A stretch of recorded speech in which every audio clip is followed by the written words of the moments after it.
Alright guys, this is a update on our squash patch. Well, it's doing pretty good. We got a lot of varieties here. This is all Maxima in this area. And there's a bunch of varieties. I think there's 8 altogether. Some are shorter maturing than others. Some are down as far as 75 days, others are up to 105, which is a stretch, but some of the longer ones actually have really good storage qualities. So the plan is to kind of start mixing up the genetics in here. So I have a map of each one. And when they start to vine, it's really hard to pick them out, but the plan is to kind of mix all the genetics. And we don't have a lot of squash pollinators here. I have seen the occasional bee coating themselves in pollen, but not that often. For the most part, those flowers just sit there, and we actually eat quite a few of them. But I have a map of every variety.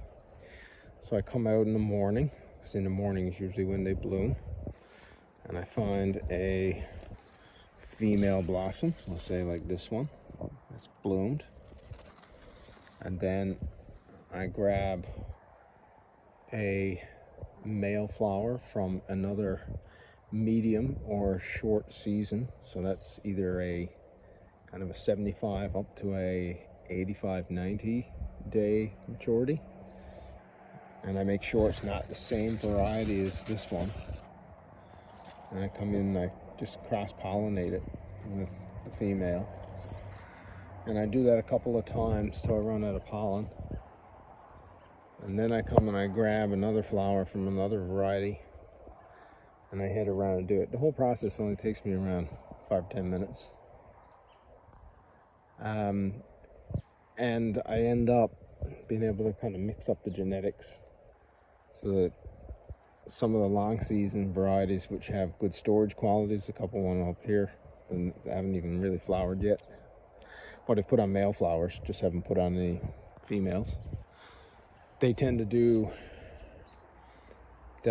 better if we can get them into our short season.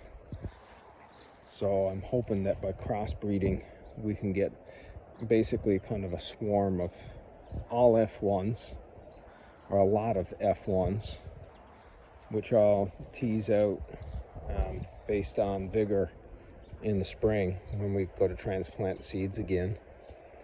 And then we grab flowers from those kind of short to mid-season varieties and we pollinate.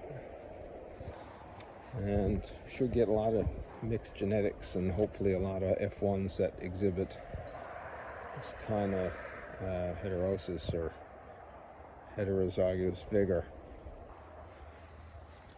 These were all chosen because of their short season, which I think is necessary here. Well, and the fact that they're oftentimes more flavorful because the beta carotenes are higher than, let's say, acorns, which are all here. The acorns actually aren't even as far ahead as the Maximas this year, which is really weird. And likewise for the butternuts, lots of butternuts, but only a couple of flowers. So I'm hopeful that this Maxima land race kind of project is going to provide us with some cool seed over the next couple of years, and to give us some kind of crazy diversity, and we can play around with getting Maxima squash in a short season. Hey, if you've had experience doing this, leave some comments below. It's a bit of work, but I don't mind. I'll come out in the morning to have a look at the squash patch. It's kind of fun. See ya.